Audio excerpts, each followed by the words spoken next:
நம்ம Ashwin sweets and snacks export பண்றதுக்கு 7373041434 மற்றும் www.ashwinsweets.com கான்டாக்ட் பண்ணுங்க.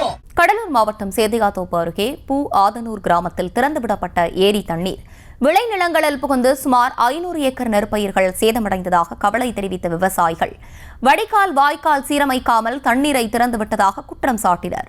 கூடுதல் விவரங்களோடு இணைகிறார் எம்முடைய செய்தியாளர் பாரிவள்ளல். வணக்கம், விவரங்களை வழங்கலாம்.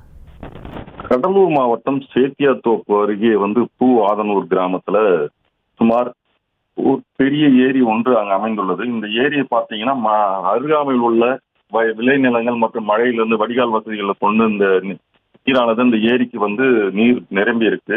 இந்நிலையில பார்த்தீங்கன்னா அந்த ஏரியிலிருந்து தண்ணீரானது திறக்கப்பட்டிருக்கு. இந்த நீர் திறக்கப்பட்டதன் காரணமாக அருகாமையில் உள்ள 500க்கு மேற்பட்ட நெற்பயிர்கள் இப்ப விளைநிலமானது நீரில் மூழ்கி பாதிக்கப்பட்டுள்ளது. இதற்கு முழு காரணமாக சொல்வது என்னன்னா, இந்த மழை நீர் திறந்து விடும் போது பொதுமக்களுக்கு எந்த விதமான ஒரு அறிவிப்பு வெளியிடாமல் திடீரென நீர் திறந்ததனால் இந்த பயிர்கள் தற்சமயம் மூழ்கி சேதமடைந்திருப்பதாகவும், இதனால பகுதியில் காட்டுமன்னார் கோயிலுக்கு செல்லக்கூடிய அந்த பகுதியானது மழை நீரால் சூழப்பட்டு போக்குவரத்து பாதிக்கப்படக்கூடிய ஒரு சூழ்நிலையும் ஏற்பட்டிருக்கு.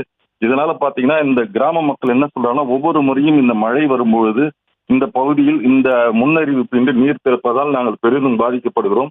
ஆகையால் மாவட்ட நிர்வாகம் இந்த மாதிரி நீர் திறக்கும் போது எங்களுக்கு முன்னறிவிப்பு வெளியிட்டால் நாங்கள் முன்னெச்சரிக்கை நடவடிக்கை மேற்கொள்வதற்கு வசதியாக இருக்கும்.